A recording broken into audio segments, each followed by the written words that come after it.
Hey everybody, my name is Laurie Spring Duckett and I am the community organizer for Clean Water Expected in East Tennessee, which is a grassroots 501c3 here in Cocke County, Tennessee, one of the many areas that has been adversely affected by the flood damage and disaster from Hurricane Helene. Now, because of my role as a community organizer, I'm talking with a lot of different organizations and individuals on both the Tennessee side as well as connections that we have on the Western North Carolina side. And I know that people are constantly looking for ways that they can help. I know that people are constantly looking for accurate information on what's going on, what are supply needs, what donations can be sent. I want to tell everybody thank you for your patience. On a good day in this entire region of Appalachia, cell phone service and internet service is a challenge. That's on a good day. That's before the disaster. Since Helene hit almost 2 weeks ago, communications have been difficult at best in many locations that there were actually abilities to have communications, and so that slows down things. You have a lot of community organizations, whether it's churches, whether it's nonprofits like the one I work for, or community mutual aid groups that are working together and within their own systems to be able to get all of the help to the people that need it. It is a very slow process sometimes for many of us to be able to identify individuals that may or may not be able to communicate or may not be able to get out to these donation hubs, and also to organize the outpouring of volunteers and donations that continue to flow into both our area as well as all of the areas affected by Helene. Now, as I'm saying that, you can probably go find 50 different supply lists that have been updated sometime in the last 24 hours, and they may look completely different by tomorrow. There's nothing static about disaster relief. So one thing that I'm going to suggest for so many of you that are other places in the world that want to help, that are willing to offer your skills or your resources, number one would be financial donations, cash donations. Send them to an organization. Yes, the one that I work for is an option. There are lots of them that are options for that, whether it's churches, whether it's 501c3s that are secular. Those are good opportunities. Instead of trying to buy more supplies, to send them. Not because the supplies aren't needed, but because the ability to hold the supplies while they are being sorted, organized, and distributed to the places, especially the hardest hit places that are the hardest to get real-time information, it's difficult. Lots of places are running out of places to hold donations right now. That doesn't mean they don't need donations. It means that the process it's like swimming through molasses. It's crazy. I also would suggest that if you want to reach out to organizations like ours that are in areas that do have some abilities for contact outside of their immediate area, you can talk to them and say, hey, look, I've got $5, $50, $500, $5,000, whatever, that you want to earmark it to go to a specific family or individual in need. Understand that these financial donations aren't just needed to pay for supplies. They are needed because all of these people that have been displaced, they still have bills to pay. They still have taxes coming up. They still have everything from their electric bill to their mortgage. They have credit cards. If they're lucky enough to have enough income that they do have credit cards, then they've been maxing out their credit cards to pay for anything and everything.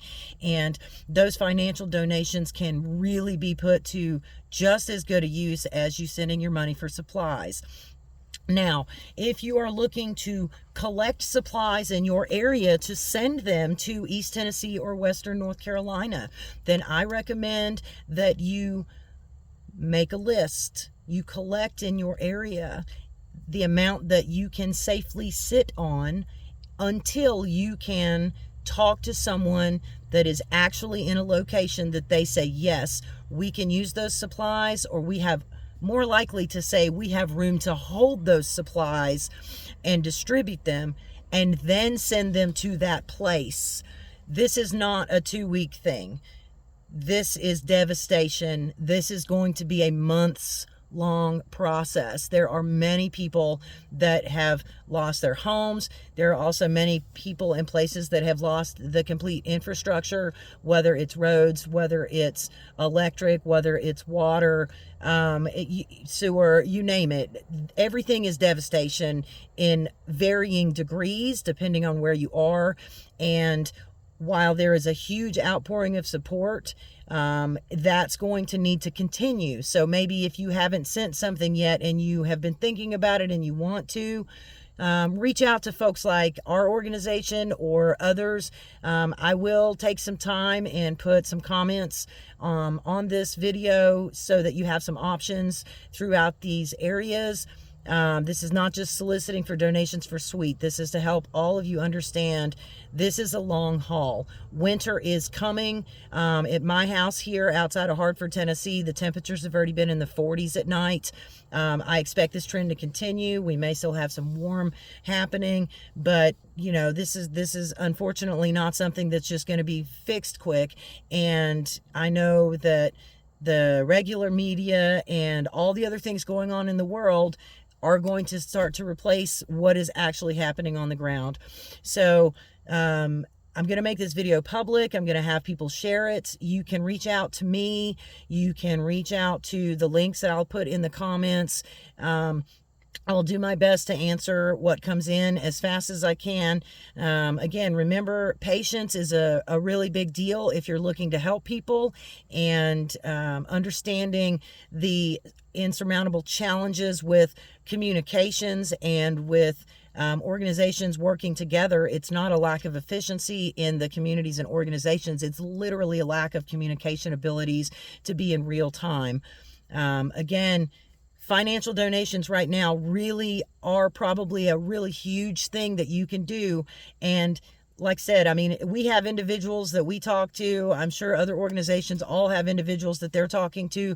But if you want to start sending money, to earmark it for people to be able to pay their bills, to not lose their homes that just got destroyed in the process of trying to rebuild it. Also, if you have skills that could be helpful, whether it's setting up websites for businesses in areas like ours that still have usable inventory but no traffic.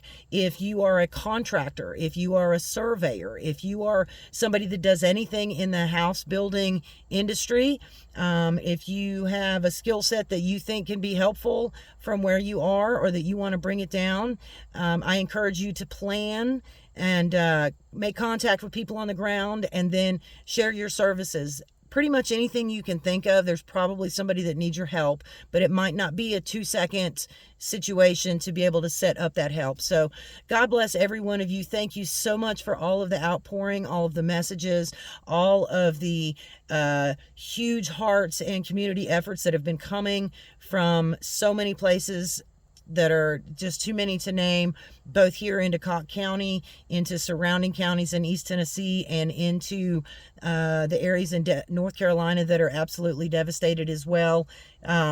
Everybody's spirits are just so strong and resilient. Every day I see something else that just breaks my heart all over again. And every day I'm hearing stories of the Appalachian people and culture, and why this place is so amazing. The Appalachian culture is alive and well. Many, many, many, many people are alive right now and have something to eat and have some place to stay, because neighbors are working with neighbors, communities. It doesn't matter about the demographics. Everybody's working together. together, and that part is a really beautiful thing to behold. So as this goes on, definitely share your positive stories too. I'm sending my love to all of you and my gratitude, and I just thank you from the bottom of all of our hearts, the relief workers as well as those that have been negatively affected by this disaster, which probably is, if not the worst, one of the worst in the history of our country. Thank you so much.